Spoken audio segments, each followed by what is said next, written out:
I remember the sound of the flag, folding more, clearly than the sound of my own breath that day. The crisp, methodical creases, the kind offered only to heroes. People said all the right things. He died saving 3 children from a burning car. He didn't hesitate, they said. He didn't flinch. He just ran toward the flames. The papers called him brave, selfless, a soldier's courage in a civilian's skin, and I believed it. Every word. I clutched the folded triangle to my chest like it still held his warmth. I told our daughter that her daddy was a hero. She repeated it like a prayer. It's been 6 months since then. I still can't touch his side of the closet. His shoes still lined up like he might need them again. And I still sleep with my face turned to his pillow. I tell myself I'm healing. Some days I even laugh. But something always pulls me back. That weightless feeling of a life paused in motion, like he's still out there. Somewhere. It was yesterday. Our daughter spilled juice on the bottom drawer of his desk. I'd never opened it before. The key was still in my jewelry box, tucked away with his wedding band. I opened it expecting old receipts, maybe, but there it was. His passport, clean as the day it was issued, except it wasn't. Date of issue, 3 months ago. 3 months after the funeral. 3 months after I watched them lower his body into the ground. I blinked. Once. Twice. Looked again. The number was right. The name? His name? Same smile in the photo. Same freckle near his left eye. It wasn't a mistake. It wasn't a copy. It was real. I sat there for a long time. My hands wouldn't stop shaking. My mouth dry as sand. I checked the postmark. Stamped. From Houston? A week ago? Why would someone issue a passport for a dead man? Why would it be mailed to our house? And why was the photo clearly recent? I don't know how long I sat there, staring at it, 1,000 thoughts spinning. Was it identity theft? A cruel joke? But deep in my chest I felt it. The thing I hadn't dared to name. The possibility that he was alive. And then the doorbell rang. I didn't move at first. The sound of the doorbell echoed like a warning, not a visitor.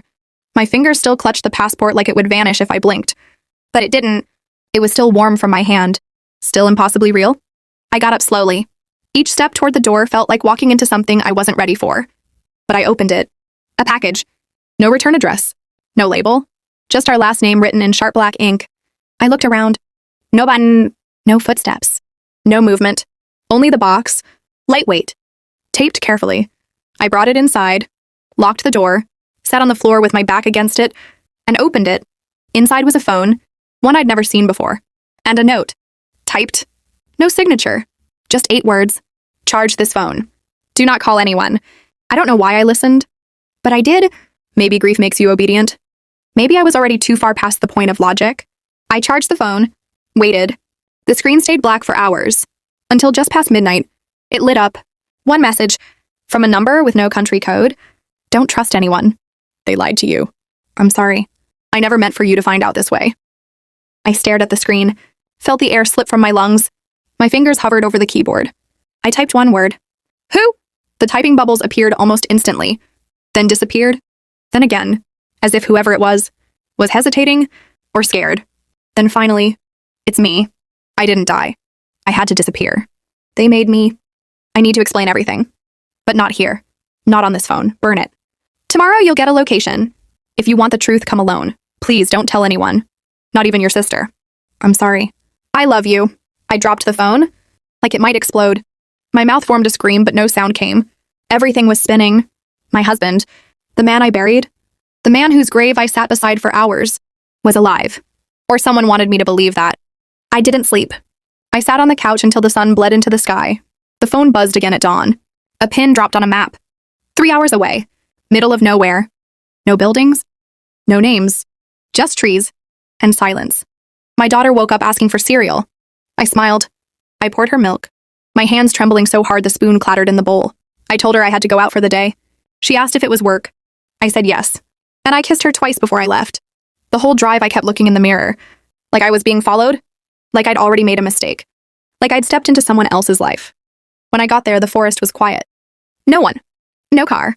Just the wind in the trees. And my own breath. I waited. And then a figure stepped out from behind the trees. His hair longer. Beard fuller. But it was him. It was him. He raised his hands slowly. Like I might run. Like I might scream. But I didn't. I just stood there. Frozen.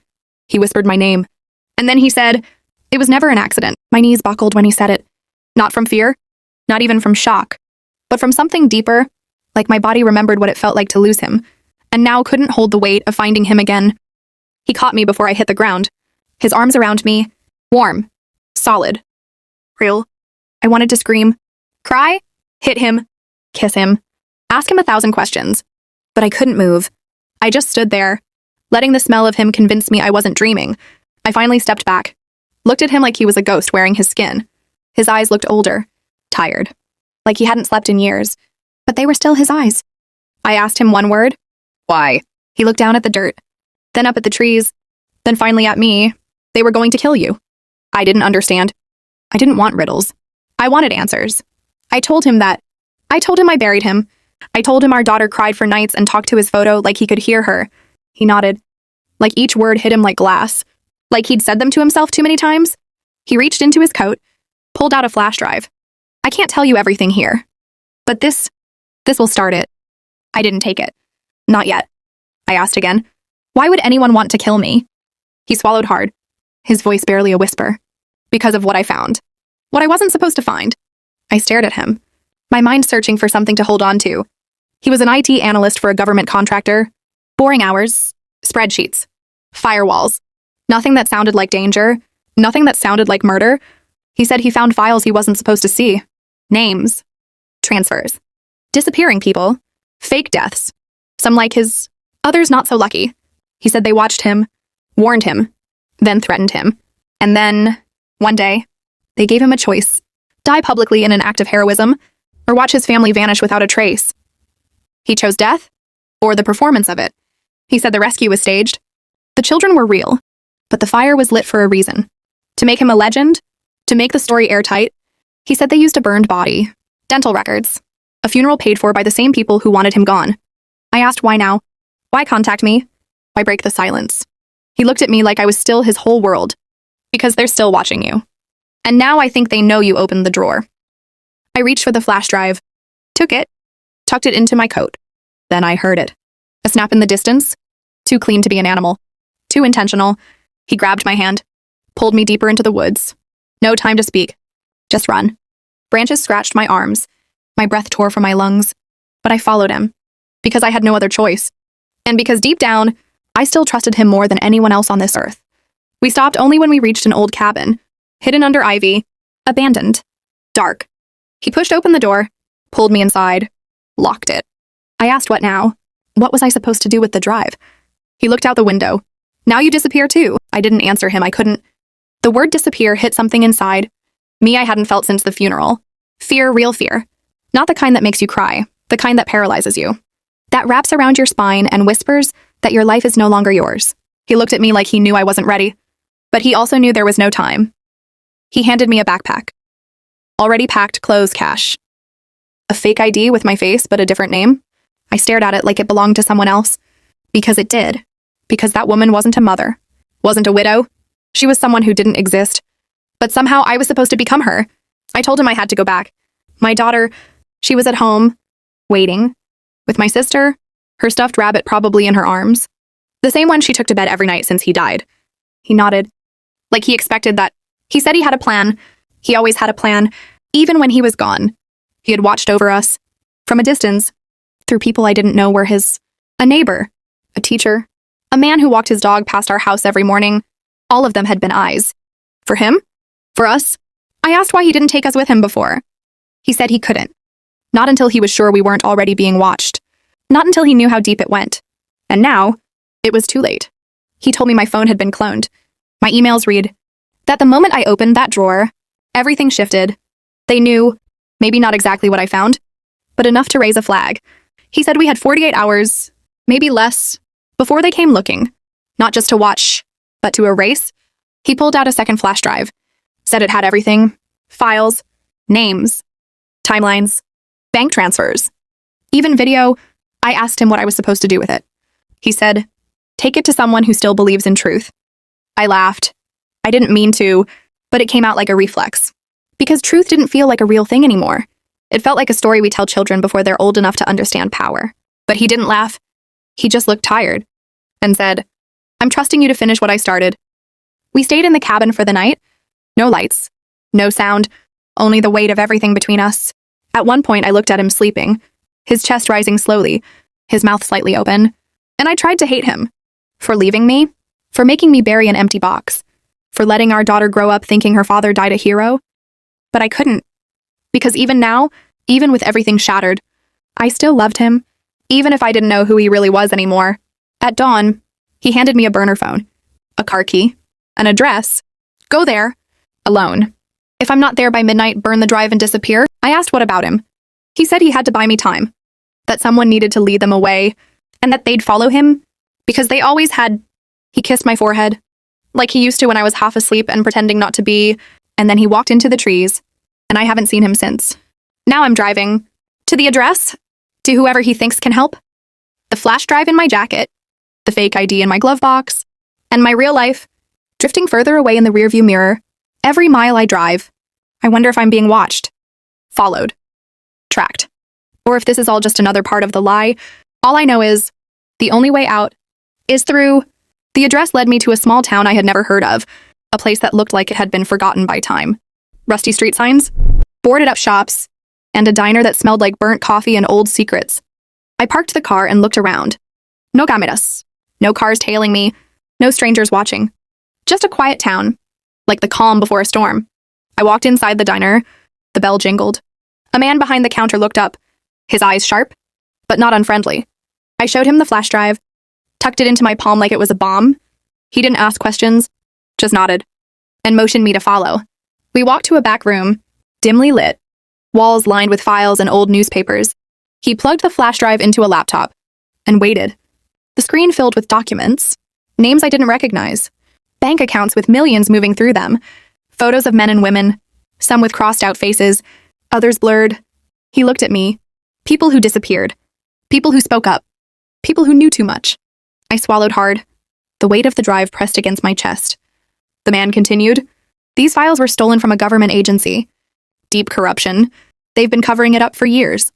I felt a chill, and then a new message popped up on the burner phone. You're in danger. Leave now. They know. I looked at the man. He said, we need to get you somewhere safe. Before I could respond, the diner door slammed open. 2 men in suits entered, eyes scanning the room. The tension snapped like a wire. The man grabbed my hand. Back door now. We ran through the kitchen, out a side door, into a narrow alley. I heard shouting behind us. Stop her! We didn't stop. I felt my heart pounding, the cold air burning my lungs. We ducked into a van waiting at the end of the alley. The doors slammed shut. I gasped. The man said, we're not safe yet. He introduced himself as Mark, part of a group exposing corruption. He showed me pictures of other families destroyed, other lies told to hide the truth. I asked if my husband was involved. He nodded. He was one of the first to find this. They made him disappear to protect themselves. I thought of my daughter, of the life I had to leave behind. Mark said, you're not alone. We fight this every day. The van sped away, and I realized my life was no longer my own. But maybe, just maybe, there was a chance to uncover the truth and bring him home. Days blurred into nights as I stayed hidden with Mark's group. Every phone call, every knock at the door felt like the end. But every morning I woke up, still alive, still fighting. I watched videos on the flash drive, faces frozen in time, people who dared to speak out, only to vanish, their stories buried beneath layers of silence. Mark told me it wasn't just government. Corporations, private contractors, all tangled in a web too big to unravel alone. I learned to be cautious, to trust little, but still my heart ached for my daughter, for the life I had to leave behind, for the husband I never really knew. One evening, Mark handed me a folder. Inside were documents, proof of who was behind it all, names with faces, locations, plans to expose them. He looked at me. You're ready.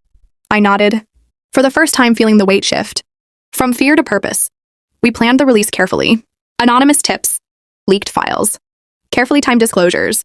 The world didn't change overnight, but the cracks began to show. Investigations opened, questions asked, and then the phone rang.